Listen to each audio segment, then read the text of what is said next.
Hey everybody, welcome to the GameTaffy. I'm your host, Ben Davis, and it's Thursday night. Can you believe it? I've done this 4 days in a row. This is the longest running streak of any of the shows I've done because laziness tends to take over. But I'm trying really hard to keep this going, and the only break I'm going to take is the baby break when my first child is born.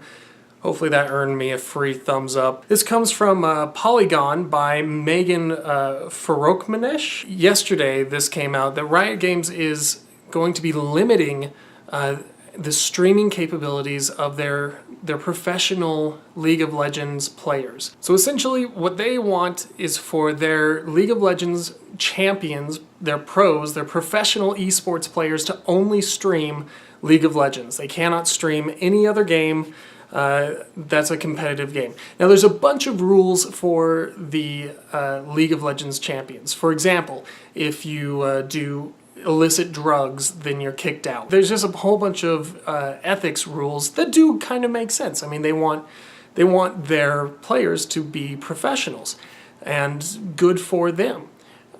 However, a new rule came out that says that if they are a League of Legends champion, they cannot stream any competitor's game and remain a champion. Now, a lot of people are upset about this, and rightfully so. Riot Games has come out and made a statement about their thinking on this, and this comes from the director of esports, Wallen Rozelle.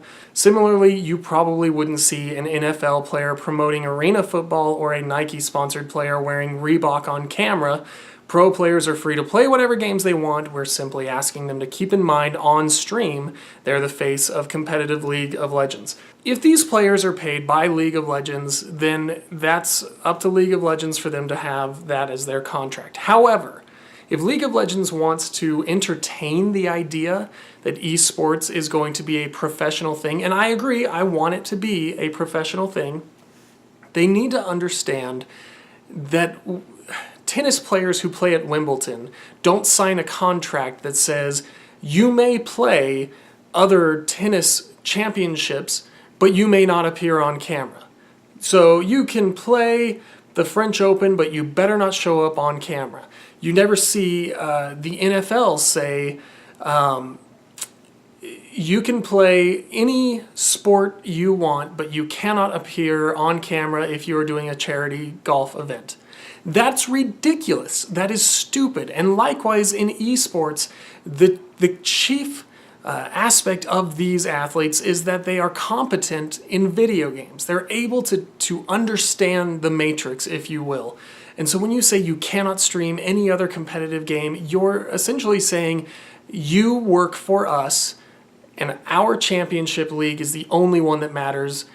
There is no other thing that constitutes as esports, and you're limiting what you're able to put out there. So if your goal really is to make esports a legitimate thing, then Riot Games, you need to allow your champions to broadcast their abilities in other games. There are other people who think that it's a bad idea for Riot Games to limit the streams.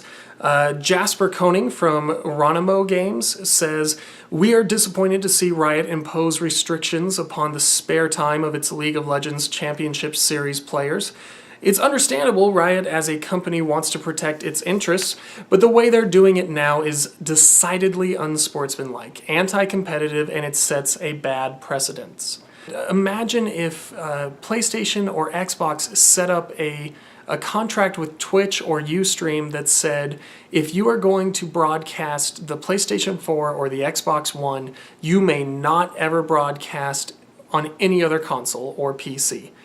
No one would ever accept that. But when Riot Games comes in and says, our professional athletes can only broadcast on our service, they're essentially setting a precedent for other services to say, look, you can only do what we say you're allowed to do. Maybe I'm not seeing this in the right perspective. Maybe you can play devil's advocate. Leave a comment below. Let me know what I'm missing. Or leave a comment to say why you agree. Maybe I'm totally off base, and if I am, good. I like being wrong because I grow that way. However, I'm pretty sure that it's a bad move to limit your scope. That's just how it is. All right, on to comments. So from yesterday's video about the hard drives, Colton Matthews responds, come on man, it just requires a little routine cleanup on the hard drive. If your hard drive is getting full, find something you have not played in years and delete it. I agree it does not lend itself to the digital download age, which is why I am still buying the disc version of everything I can.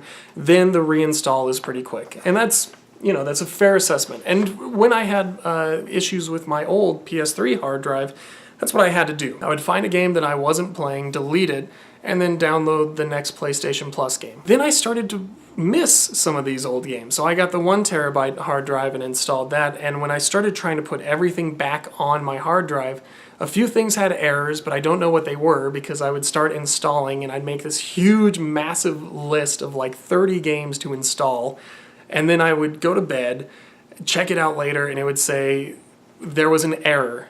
But it wouldn't say what the error was or what game it was. It's frustrating to essentially lose games that you own. And in the digital age, I almost feel as though limiting hard drive space is a way to make sure you don't actually own the games because you're always deleting them, and that means that you're not getting what you paid for.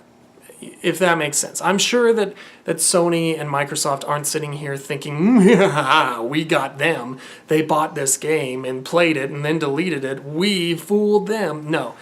I'm just saying, as a cheap person myself, I want to have all of it there, right at my fingertips. But you're right, it is doable. You can just go and do regular maintenance on what you have, and if you're savvy enough, that's a piece of cake to do. It doesn't take long. All that whatnot asks in response to my assessment of the Xbox 360 or Xbox D-pad, what controllers do you think are the most comfortable to use?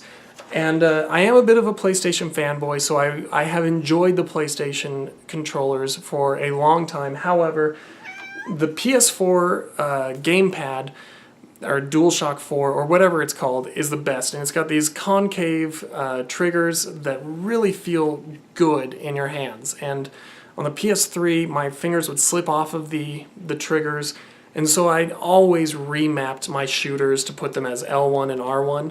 Whereas on this one, it feels really natural to have your fingers there. I'm not a big fan of the touch screen yet, but I love the concave joysticks, and I love the buttons. I love that the controller is larger.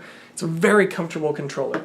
I used to like the Super Nintendo controller a lot, but as I've become an adult, it is really hard for me to hold. So instead, I'm going to point to this little Atari 2700 all-in-one box that you can plug into your TV. It runs on batteries. Because it runs on batteries, it makes the thing a little bit thicker. And in my hands, it just feels great. I can hold it like this and use the thumbstick, and my thumb's right on the button. In an adult's hands, it feels great. So if you've got any comments or questions, leave them below. I will try to answer them next week, or Friday, rather. And I will talk to you later. I am Ben Davis, and this was the GameTaffy. Thanks for watching.